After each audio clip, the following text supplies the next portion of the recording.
This is Optimal Living Daily episode 2640, 7 Alternative Ways to Evaluate Your Life Every Day by Chris Guillebeau of chrisguillebeau.com.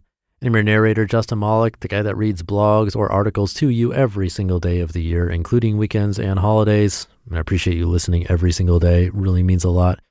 We get right to our next post as we optimize your life.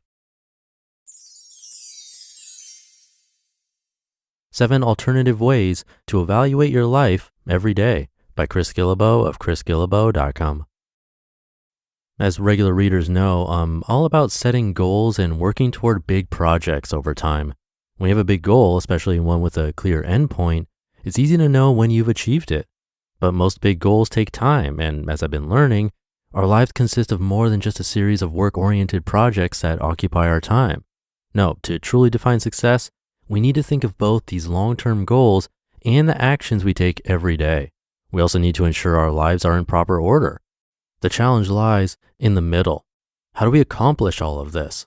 Therefore, it may be more helpful to create an alternative method of evaluating ourselves as we go along.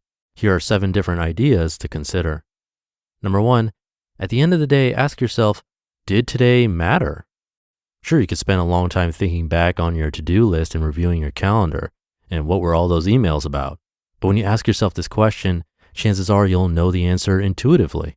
Did today matter? If so, great. Do more things like it tomorrow. Can't remember anything in particular that made a difference? Well, better change it up. Number 2, define success at the outset of every day, or even better, the night before. Before you hit the ground running, take a few moments in meditation or thoughtfulness to decide what you'd like to see happen by the end of the day. Again, be sure to prioritize. It'd be great to make a ton of progress on everything, but you probably won't. What's most important?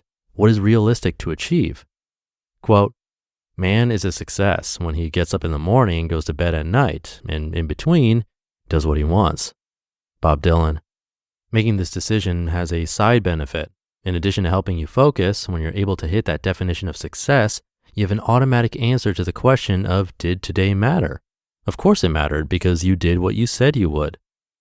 Number 3, use Action Ally to remind yourself of your 2 to 3 priorities. My longtime friend and genius developer, Nikki Hajal, recently created a new tool called Action Ally, which is software for your Mac, no Windows version yet, sorry, that'll remind you throughout the day of the 2 to 3 things you've selected as most important in your life. Action Ally is very different from most productivity tools. Instead of helping you do more, it'll actually help you do less, but do it better. Whoa, what a concept. You can get a free 7-day trial and see for yourself. Number 4, do that thing that you've been putting off. Procrastinators unite, or on second thought, let's wait until tomorrow. There's one surefire way to get that thing done that you've been putting off. Do it before you do anything else. Don't let yourself answer any email, begin work on something new, or even, shock and awe, have your first cup of coffee or tea before doing that dreaded thing. I know it's complicated, and when there's something you're really avoiding, you very well may want to resist it, but this method works. Number 5, create new metrics. I use metrics to measure a lot of my business goals. How are product sales going? How's the blog? Who's reading and who's visiting? When I was going to every country in the world, I had an easy metric, the number of countries I'd visited, cross-referenced against the total number of existing countries. I'm at 193 of 193 now, which is fun. But these metrics, as appropriate as they are to these kinds of goals, aren't comprehensive for our whole lives. So if you're seeking harmony or just a different way to stay on track with all aspects of your life, maybe you need some new metrics. Here's a new habit for me. Every day in 2015, I will write or call one friend. The habit correlates with an easy metric. How many days did I practice this habit? I started 2 weeks before the end of 2014, and so far I'm doing great. As with writing 1,000 words a day, I may miss a day once in a while, but the point is that it's a habit. If I get off track, I'll find my way back. I asked on Twitter if anyone else had an unconventional way of measuring daily success. I especially liked these 2 answers. From Sophia's Studio, quote, did I find time for spiritual remembrance and a sense of both gratitude and longing, end quote. And from This Is Johnny, quote, did I help someone today who needed help, end quote. Number 6, increase your units of momentary happiness. I wrote about units of momentary happiness after reading Springboard by G. Richard Schell.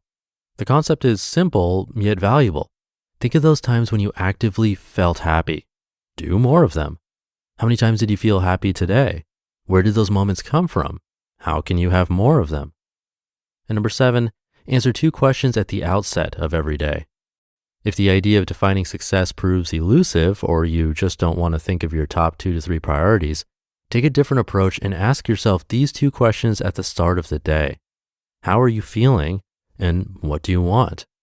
Take the time to actually write down your answers, even if it's just a short sentence or 2 for each, or a quick set of words and phrases that make sense to you. Throughout the day, whenever you have a choice of how to spend your time, think back to your answers. Perhaps the best solution will spring to mind, or at least orient you in the right direction. You just listened to the post titled 7 Alternative Ways to Evaluate Your Life Every Day by Chris Guillebeau of chrisguillebeau.com. And thank you to Chris. With list-style posts like these, I always recommend trying only one at a time so you don't get overwhelmed. So if something stood out to you and sounded like something you could add to your daily routine, try it out. And then if it doesn't work, you can always try a different one. Personally, I really like number 6, which is thinking about what makes you happy, and then how many times did you feel happy today? Where did those moments come from, and how can you have more of them? Because I did that for about a year, I think. I tracked my mood every single day and then wrote down what I did. Then I looked back and then decided I should have more of those types of days. It's pretty simple. So you can try that out if you want.